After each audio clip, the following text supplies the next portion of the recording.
नमस्कार दोस्तों, स्वागत है आप सभी लोगों का बियॉन्ड जेके सुपर ऑनलाइन क्लासेस में। छोटी सी मोटिवेशन लाइन के साथ इस क्लास की शुरुआत करेंगे। सपने टूटे हैं मगर हौसले अभी जिंदा है, मगर हौसले अभी जिंदा हैं। हम वो हैं जिनके आगे मुश्किलें भी शर्मिंदा है, जिनके आगे मुश्किलें भी शर्मिंदा है। चलिए दोस्तों, शुरू करते हैं आज की क्लास। और आज की क्लास इस टॉपिक के साथ शुरू करते हैं कि जो कर्क रेखा है वो भारत के संदर्भ में अगर हम बात करें तो भारत के किन किन राज्यों से होकर गुजरती है। तो वो कौन कौन से राज्य हैं जहां से क्या होता है, कर्क रेखा गुजरती है। हम बात करेंगे पश्चिम से पूर्व की ओर हम चलेंगे तो सबसे पहले जो राज्य है वो हमें मिलेगा गुजरात। किससे गुजरती है? एक तो गुजरात से गुजरती है, फिर आता है आपका राजस्थान, फिर आता है मध्य प्रदेश, उसके बाद छत्तीसगढ़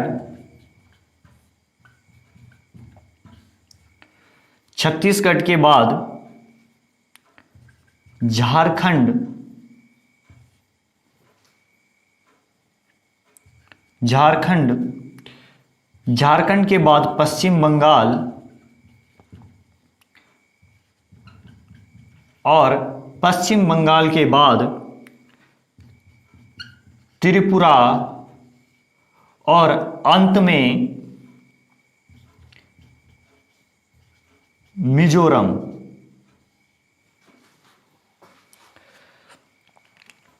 अगर हम कर्क रेखा की बात करें तो कर्क रेखा भारत के किन किन राज्यों से होकर गुजरती है, तो सबसे पहले गुजरती है गुजरात से होकर राजस्थान से, राजस्थान के बाद मध्य प्रदेश से, और मध्य प्रदेश के बाद छत्तीसगढ़ से, छत्तीसगढ़ के बाद झारखंड से, और झारखंड के बाद पश्चिम बंगाल से, पश्चिम बंगाल के बाद त्रिपुरा से, और त्रिपुरा के बाद मिजोरम से। यानी कि ये कुल कितने राज्य हैं जो अगर बात की जाती है कि भारत जो कर्क रेखा है वो भारत के कितने राज्यों से होकर गुजरती है, तो टोटल कितने राज्य हैं? 8 राज्य हैं।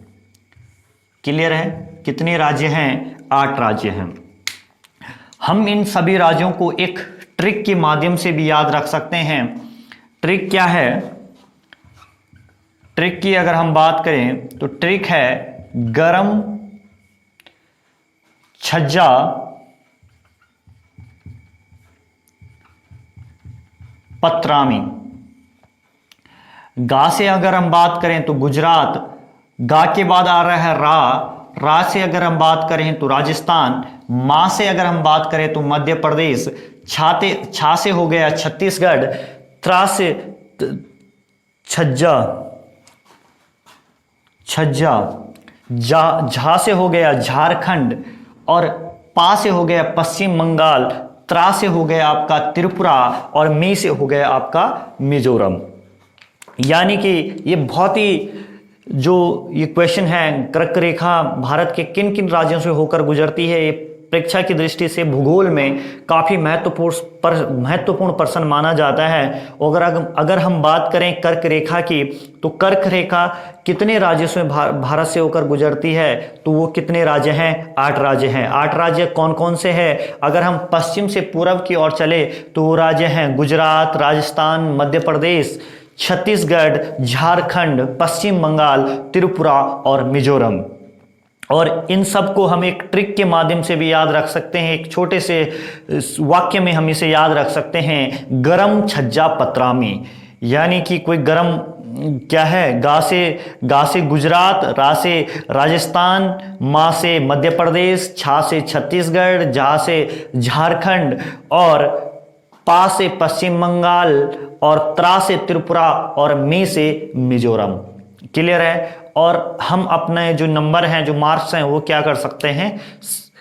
सेव कर सकते हैं एग्जाम के लिए।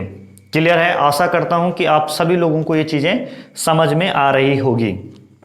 चलिए दोस्तों आगे बढ़ते हैं और बात करते हैं अब देशांतर रेखाओं के बारे में। रेखाएं काल्पनिक थी, ठीक उसी तरीके से देशांतर रेखाएं भी क्या होती है, काल्पनिक होती है। सबसे पहले एक चीज आपने लोगों ने ध्यान में रखनी है कि इन देशांतर रेखाओं का महत्व क्या है।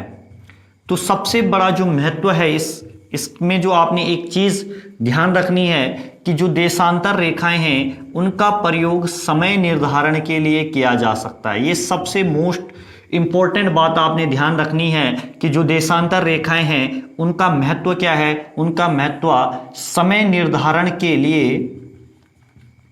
लिए इनका क्या किया जाता है, प्रयोग किया जाता है। अब बात करते हैं, अगर आपने अक्षांश रेखाएं देखी होगी तो अक्षांश रेखाएं कैसी है, क्षैतिज रेखाएं। क्लियर है? लेकिन जो देशांतर रेखाएं हैं वो कैसी रेखाएं हैं, वो लंबवत रेखाएं हैं। इस टाइप से आप जब भी मानचित्र देखोगे तो मानचित्र पे आप लोगों को दो प्रकार की काल्पनिक रेखाएं दिखेगी। जो क्षैतिज में होती है, हमने पहले बात कर चुके हैं, वो क्या होती है, अक्षांश रेखाएं होती है। क्या होती है? अक्षांश रेखाएं होती है। और जो इस तरीके से लंबवत होती है वो रेखाएं क्या होती है, देशांतर रेखाएं होती है। और इन्हीं देशांतर रेखाओं का जो प्रयोग है वो किस चीज के लिए किया जाता है, देशांतर रेखाओं का प्रयोग समय निर्धारण के लिए किया जाता है। ये चीज आप लोगों ने ध्यान रखनी है। अगर जो भारत के संदर्भ में अगर हम बात करें तो जो भारत है,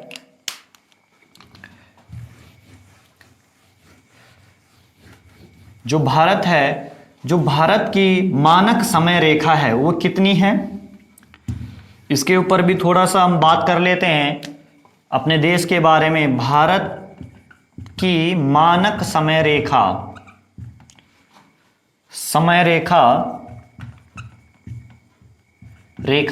अगर आपसे ये प्रश्न पूछा जाता है कि जो हमारा देश भारत है उसकी मानक समय रेखा क्या है, तो हमारा आंसर क्या होगा, 82.5 डिग्री पूर्वी देशांतर है।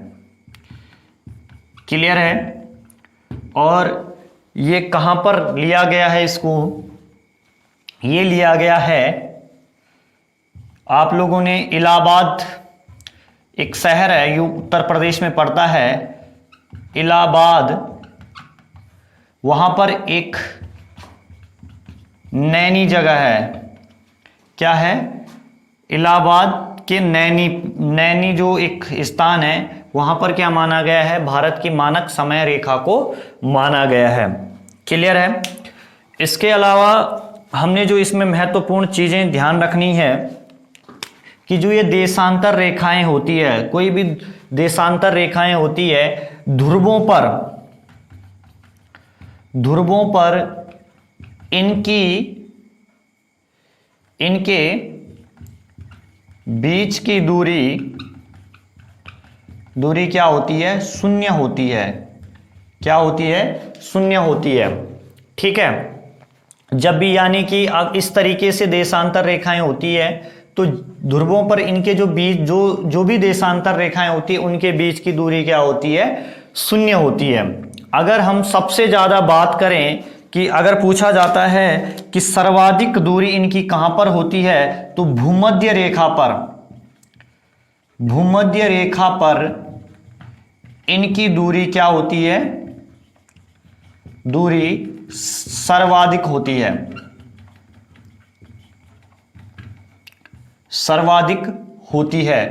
अब भूमध्य रेखा पर इनकी दूरी क्या होती है, सर्वाधिक होती है। और कितनी होती है, 111.32 किलोमीटर होती है। यानी कि जो दो देशांतर रेखाएं हैं उनके बीच की सर्वाधिक दूरी कहां पर होती है, तो वो दूरी कहां पर होती है दोस्तों, भूमध्य रेखा पर होती है। देखिए पूरा का पूरा एक बार फिर से हम ओवरव्यू ले लेते हैं। अगर बात करें हम देशांतर रेखाओं की, तो देशांतर रेखाओं का महत्व क्या है?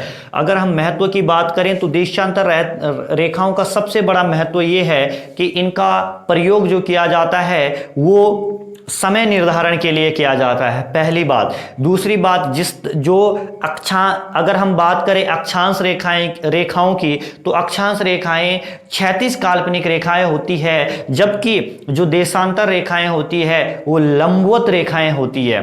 क्लियर है?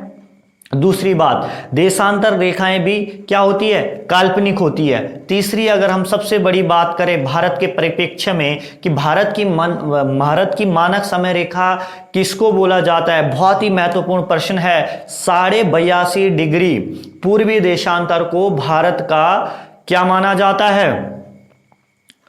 भारत की मानक समय रेखा माना जाता है। और ये कहां से लिया जाता है? ये लिया जाता है आपके इलाहाबाद में एक स्थान है, एक जगह है नैनी से। क्लियर है?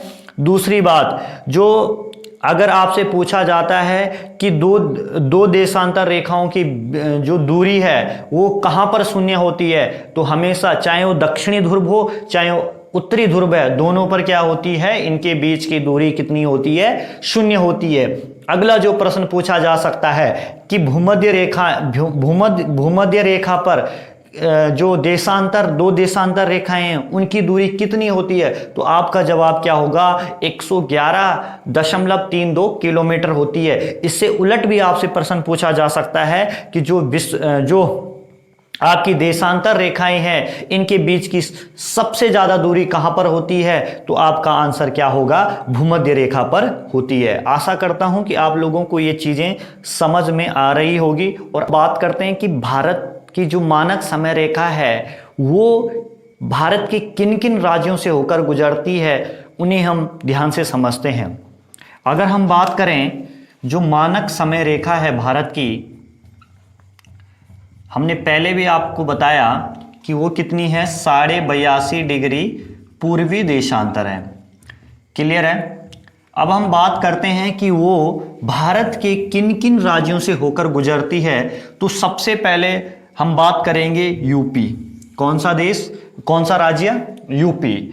यूपी के बाद आइए आप एमपी। एमपी के बाद, एमपी यानी मध्य प्रदेश। मध्य प्रदेश के बाद आए आप छत्तीसगढ़। छत्तीसगढ़ के बाद आइए आप ओडिशा।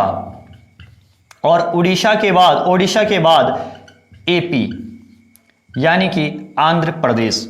तो हम कह सकते हैं कहां से गुजरती है? उत्तर प्रदेश से गुजरती है, उसके बाद मध्य प्रदेश से गुजरती है, उसके बाद छत्तीसगढ़ से गुजरती है, उसके बाद ओडिशा से गुजरती है, और उसके बाद एपी यानी कि आंध्र प्रदेश से गुजरती है। क्लियर है? कितने राज्यों से होकर गुजर रही है?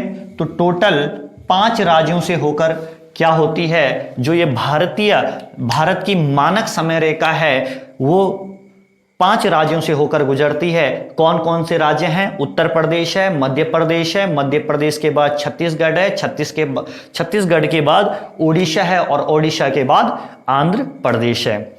अब इन्हें याद रखने के लिए मानक समय रेखा जो है वो किन किन राज्यों से होकर गुजरती है, उसके लिए मैं आपको एक छोटी सी वेबसाइट बता रहा हूं जिसके माध्यम से आप लोगों ने इसको याद रखना है। ट्रिक क्या है? ट्रिक है ua.com। क्या है? ua.com। यू यानी कि उत्तर प्रदेश हो गया, ए यानी कि आंध्र प्रदेश हो गया, सी यानी कि छत्तीसगढ़ हो गया, ओ यानी कि ओडिशा हो गया, और एम यानी कि मध्य प्रदेश हो गया। क्लियर है? तो कौन कौन से वो 5 राज्य है जहां से क्या होती है? भारत की जो मानक समय रेखा है यानी कि 82.5 डिग्री जो पूर्वी देशांतर है वो किन किन राज्यों से होकर गुजरती है? तो आपका पहली बात उत्तर प्रदेश से होकर गुजरती है, दूसरा मध्य प्रदेश से होकर गुजरती है, तीसरा छत्तीसगढ़ से होकर गुजरती है, चौथा ओडिशा से होकर गुजरती है, और अंत में आंध्र प्रदेश से होकर गुजरती है। क्लियर है? आई होप आप लोगों को चीज़ें यहाँ पर समझ में आ रही होंगी। अब आगे चलते हैं और बात करते हैं हम अक्षांशीय, अपना जो हमारा देश है उसके अक्षांशीय और देशांतरीय विस्तार के बारे में कि वो कहाँ से कहाँ तक है। अगर हम बात करें, सबसे पहले अगर हम बात करें अक्षांशीय, जो हमारा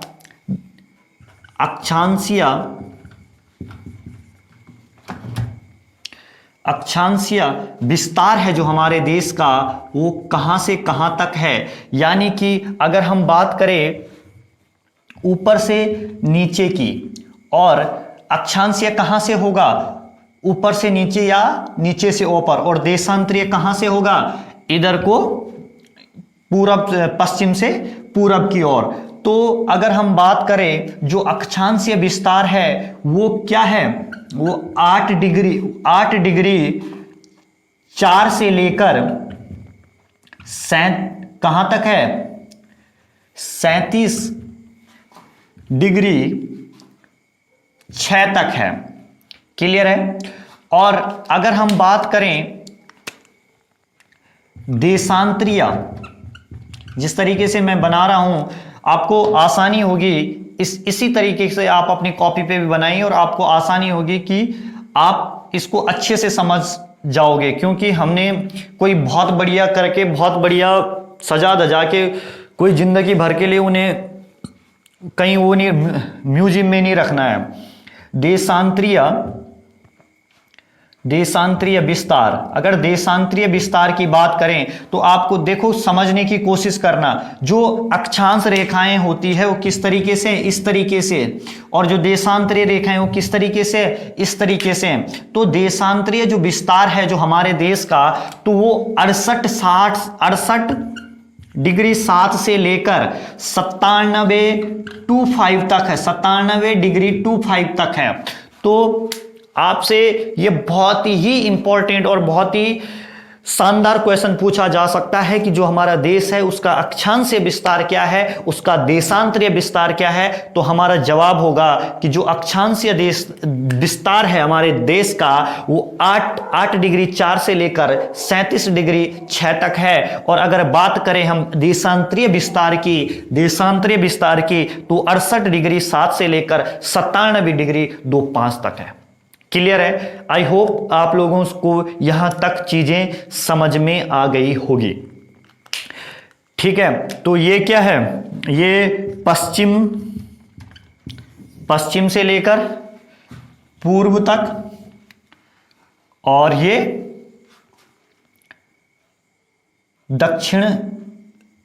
दक्षिण से लेकर उत्तर तक।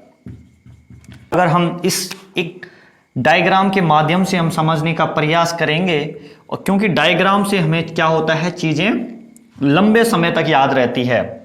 अगर हम बात करें तो इधर क्या है, अंत में कश्मीर है, और इधर क्या है, कन्याकुमारी है। क्लियर है। बचपन में सुनते, नारा लगाते थे ना, जब भी 26 जनवरी 15 अगस्त होता था, स्वतंत्रता और गणतंत्र दिवस के दिन, कि कश्मीर से लेकर कन्याकुमारी भारत माता एक हमारी। तो अगर हम ये कहां से है, नॉर्थ से साउथ तक है। और अगर हम वेस्ट से ईस्ट तक की बात करें तो गुजरात पड़ता है, और इधर कौन सा राज्य पड़ता है, हमारा अरुणाचल प्रदेश पड़ता है। क्लियर है। अगर हम बात करें तो कश्मीर में जो हमारे देश का उत्तरी बिंदु है, क्या है, उत्तरी बिंदु है, उस बिंदु का नाम है इंदिरा कौल। क्या नाम है, इंदिरा कौल।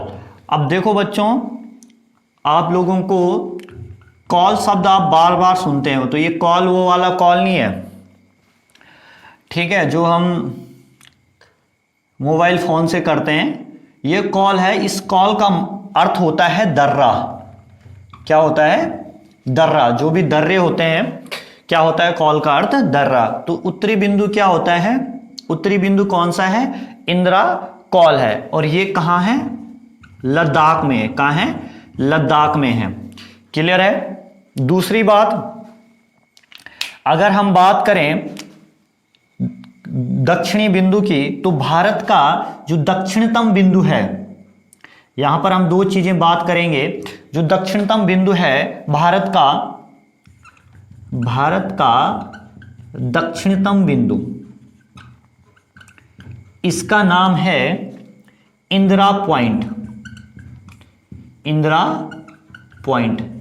इधर और इधर क्या अंतर है? उत्तरी बिंदु कौन सा है? इंदिरा कॉल है। और दक्षिणतम बिंदु कौन सा है? इंदिरा पॉइंट है। सिर्फ किसका अंतर है? कॉल का और पॉइंट का। क्लियर है? अगली अगर हम बात करें, इसी इंदिरा पॉइंट को दोस्तों क्या बोलते हैं?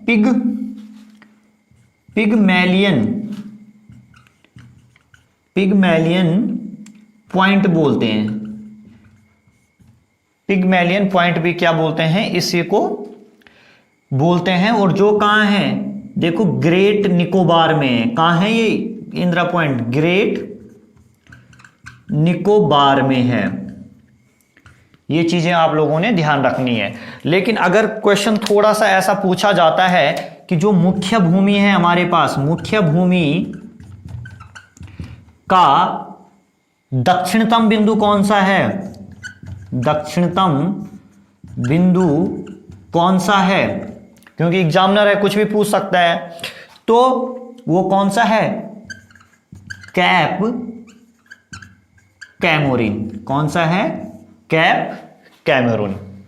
क्लियर है? दूसरी चीज, दक्षिण से पश्चिम से माफ कीजिए, उत्तर से और दक्षिण तक की जो दूरी है कश्मीर से लेकर कन्याकुमारी, वो कितनी है? तो अगर आपसे ऐसा पूछा जाता है तो वो कितनी है? 3214 किलोमीटर। क्लियर है? कितनी है? 3214 किलोमीटर। क्लियर है? अब बात करते हैं पूर्वी बिंदु की और पश्चिमी बिंदु की। अगर हम पश्चिमी बिंदु की बात करें तो पश्चिमी बिंदु है गुजरात में पड़ता है और उसे बोलते हैं गोवर माटी। क्या बोलते हैं? गोवर माटी। क्लियर है? ठीक है। और कहीं कहीं पे आपको गौर माता भी मिलेगा। क्या मिलता है? गौर माता भी लिखा हुआ होगा, गौर मोटी या गौर माता। क्लियर है? दूसरी बात, अब हम बात करते हैं अरुणाचल प्रदेश की। अगर हम अरुणाचल प्रदेश में देखें और हम बात करें पूर्वी बिंदु की, कौन से बिंदु की? पूर्वी बिंदु की। तो पूर्वी बिंदु कौन सा है हमारा? किबिथु। क्या है? किबिथु। और अगर हम बात करें कि जो पश्चिम से लेकर पूर्व की जो हमारे पास भूभाग है वो कितना किलोमीटर, कितनी दूरी है उसकी?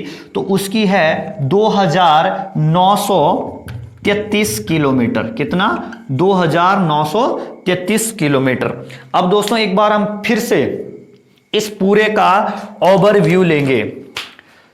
ठीक है? आप लोग इसको खिचड़ी मत समझे कि क्या खिचड़ी बना दी है। ठीक है? क्योंकि बिल्कुल भी हम उन चीज़ों पे कि मैं यहाँ पर सजा धजा के आपको चीज़ें लिखूं, मेरा कोई उद्देश्य आप लोगों को इम्प्रेस करना नहीं है। मैं सच बता रहा हूँ। जो कंटेंट है, कंटेंट में दम होना चाहिए। बस आप लोग देखिए और इन क्वेश्चन को जो भी यहाँ पर करवाया जा रहा है, उनको जितने भी कॉम्पिटिटिव एग्जाम हुए हैं और इंडियन ज्योग्राफी का, उससे पार्ट उठाइए। आपको खुद पता चल जाएगा कि क्या आया है और क्या नहीं आया है और कंटेंट में कितना दम है। ठीक है? सजाने धजाने में हम अपना टाइम वेस्ट नहीं करेंगे। और ना मैं आप लोगों को ये सजेशन दूंगा कि आप बिल्कुल अपने जो नोट्स हैं वो बढ़िया से लिखिए, ऐसे पेन का यूज कीजिए। वहाँ किताबें कॉपी भरने से कुछ नहीं होगा। ठीक है? कि सिर्फ आपको क्या करना है, जो भी मटेरियल है, वो जो भी कंटेंट है, उसको अपने दिमाग में घुसाना है, बस। ठीक है? एक बार हम पूरा का पूरा ओवरव्यू ले लेते हैं। अगर हम बात करें तो देखिए उत्तरी बिंदु कौन है? इंदिरा कॉल है, लद्दाख में है। अब आप लोगों को पता है कि लद्दाख को भी क्या बना दिया गया है? केंद्र शासित प्रदेश बना दिया गया है। ठीक है? तो कहां है इंदिरा कॉल? कहां है? लद्दाख में है। ठीक है? यहां पर हमने चीज ध्यान रखनी है कि इंदिरा कॉल कौन सा बिंदु है? उत्तरी बिंदु है।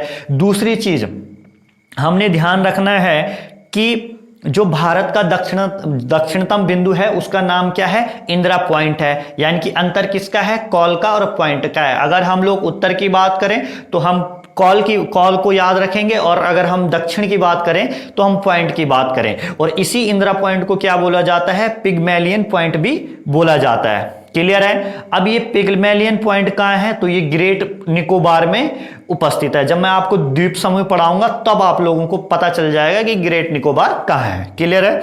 दूसरी बात, अगर ऐसा पूछा जाता है, अगर सीधा पूछता है कि भारत का दक्षिणतम बिंदु कौन सा है, तो आपने आंसर दे देना है इंदिरा पॉइंट, पिग्मेलियन पॉइंट, जो भी ऑप्शन में आया है आप कर दीजिए। ठीक है? लेकिन अगर क्वेश्चन पूछा जाता है कि मुख्य भूमि का दक्षिणतम बिंदु कौन सा है, अगर पूछा जाता है कि मुख्य भूमि का दक्षिणतम बिंदु कौन सा है, तो आपका आंसर होगा कैप कैमोरिन।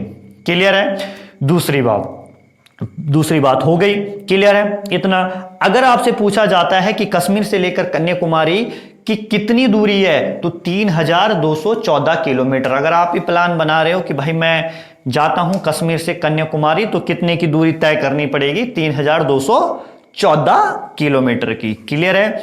उसके बाद अगर हम बात करें पश्चिमी बिंदु की, तो पश्चिमी बिंदु कौन सा है? गौहर मोटी है। और इसी गौहर मोटी को कहीं कहीं पर आपको लिखा हुआ मिलेगा गौर माता। अगर आप कुछ भी गौर माता, गौर माटी कुछ भी याद रखिए तो आपके लिए सफिशिएंट है, पर्याप्त है। दूसरी, ठीक है, अगली हम चीज देखें तो अगर हम बात करें पूर्वी बिंदु की, तो पूर्वी बिंदु कहां है? अरुणाचल प्रदेश में है, और जिसका नाम क्या है? किबिथु है। क्या नाम है? किबिथु है। और पश्चिमी बिंदु कहां है? गुजरात में, जिसका नाम क्या है? गौर माता है। रख दिया? इतना ध्यान रख लिया।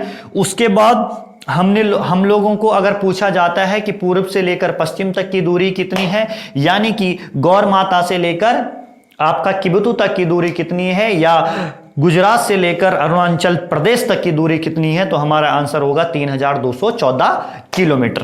क्लियर है?